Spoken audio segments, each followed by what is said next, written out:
for joining us today. My name is Valerie Tan of iHeartPH on CNN Philippines, and I'll be your host for today's exciting, fierce, and lively event.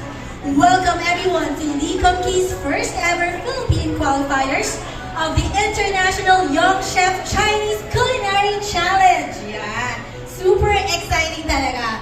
Renowned for the invention of oyster sauce and its premium quality with over 130 years of glorious history, Kum Kee is one of the world's most recognizable names for Chinese sauces and condiments. And today is a testament that this well-loved brand is furthering its efforts to promote Chinese culinary culture worldwide and nurture future culinary talents. And to start off the program, let's welcome on stage Mr. Ryan Cruz, Business Manager of Kum Kee Philippines, to share a few words. A big round of applause, please. Hi, Sir Ryan.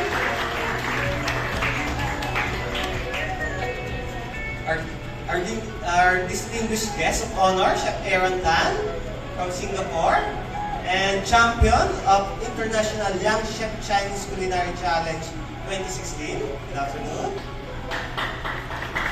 Chef James of Ikomai Japanese Restaurant and President of LTB, Philippine Chef Association. Good afternoon, sir. Mr. Leslie Lau, Managing Director of South Asia for Kum Kee. Good afternoon, sir.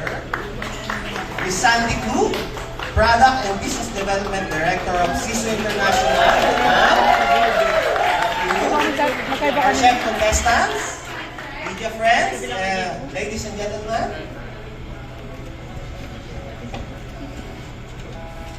So, first of all, I would like to thank you all for coming here today to witness the first ever Kum Kee International Young Chef Chinese Culinary Challenge 2020 qualifiers in the Philippines.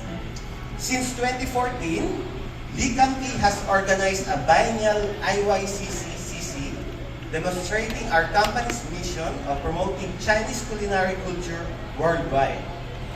With this international platform, young Chinese culinary chefs from around the world could hone their skills and exchange experiences with their counterparts, promoting the sustainable and development of Chinese culinary industry. Last year, I'm glad to have 3 young chefs from Philippines joining the 3rd IYCCCC in Hong Kong and took home the Bronze Awards.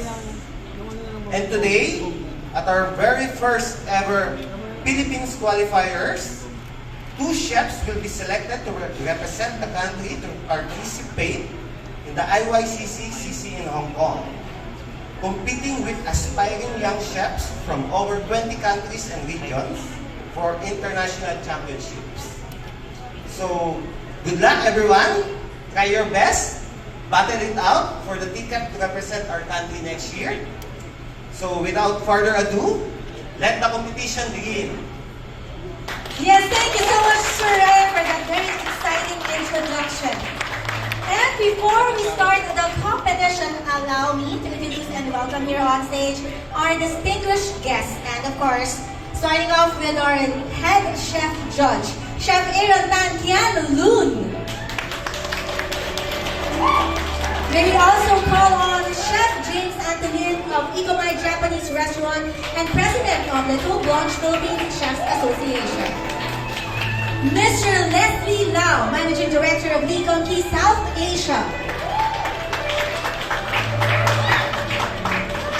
Mr. Ryan Cruz, Business Manager of Kum Kee Philippines. And Ms. Sandy Koo, of Product and Business Director of CISO International Incorporated. And of course, the most well-loved figure, our Panda mascot. Join us here, Panda.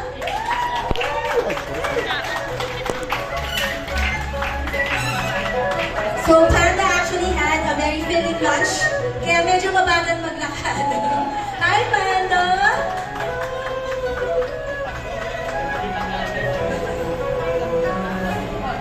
Panda is the real star of the show.